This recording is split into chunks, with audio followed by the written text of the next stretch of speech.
రాష్ట్ర వ్యాప్తంగా పెండింగ్లో ఉన్నటువంటి 6,400 కోట్ల ఫీజు రింబర్స్మెంట్ బకాయిలు విడుదల చేయాలని చెప్పేసి యువగలం పాదయాత్రలో నారా లోకేష్ ఇచ్చినటువంటి జీవో నెంబర్ 77 రద్దు చేయాలని చెప్పేసి ఈరోజు ఏఐఎస్ఎఫ్ ఆధ్వర్యంలో రాష్ట్ర వ్యాప్తంగా కలెక్టరేట్ కార్యాలయం వద్ద ఆందోళన కార్యక్రమాల్లో భాగంగా అనంతపురం నగరంలో వేలాది మంది విద్యార్థులు మహాధరణ కార్యక్రమాన్ని చేపట్టడం జరిగింది.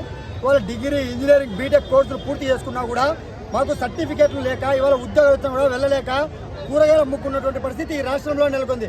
ఏదైతే ఎన్డీఏ ప్రభుత్వంలో అధికారంలో ప్రస్తుత విద్యాశాఖ మంత్రి నారా లోకేష్ గారు మన ప్రభుత్వం అధికారంలోకి వస్తే నెల రోజుల్లోనే విద్యార్థులకు డబ్బులు ఖాతాలో జమ చేస్తామని చెప్పి హామీ ఇచ్చి వాళ్ళ అధికారంలోకి వచ్చి ఏడాది సందర్భంగా ఇవాళ సుపరిపాలన అంటూ సంబరాలు చేసుకుంటారు. కానీ విద్యార్థుల కష్టాలు ఏమాత్రం కూడా రాష్ట్ర ప్రభుత్వానికి పట్టలేదు.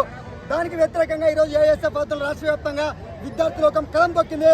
ఇప్పటికైనా కూడా ఏదైతే యువగలం పాదయాత్రలో హామీ ఇచ్చారో జీవో నెంబర్ 77 ఈ రెండు హామీ కూడా అమలు చేయాలని రద్దు చేయాలని చెప్పి ప్రధానంగా డిమాండ్ చేస్తాం. లేని పక్షంలో రాష్ట్ర వ్యాప్తంగా పెద్ద ఎత్తున ఆందోళన కార్యక్రమాలకు శ్రీకారం చుడతాం. రాష్ట్ర ప్రభుత్వం ఒక్కసారి ఆలోచించాలా. గతంలో ఏదైతే విద్యార్థి వ్యతిరేకంగా నడిచినటువంటి జగన్మోహన్ రెడ్డికి ఏదైతే గతి పట్టిందో సంవత్సరం లోపే ఇలా వేలాది మంది విద్యార్థులు రోడ్డుపైకి రావడానికి మీ ప్రభుత్వ వైఫల్యం ఉంది. ఇప్పటికైనా కూడా రాష్ట్ర విద్యాశాఖ మంత్రి ఏదైతే ఎన్నికల్లో హామీ ఇచ్చారో ఆ హామీని అమలు చేయాలా. లేని పక్షంలో ఏఐఎస్ఎఫ్ ఆధ్వర్యంలో రాష్ట్ర వ్యాప్తంగా విద్యార్థులు సమీకరించి చలో సీఎం కార్యాలయాన్ని కూడా ముట్టడి పిలుపునిస్తామని చెప్పి ఈ సందర్భంగా రాష్ట్ర ప్రభుత్వాన్ని హెచ్చరిస్తా ఉన్నాం.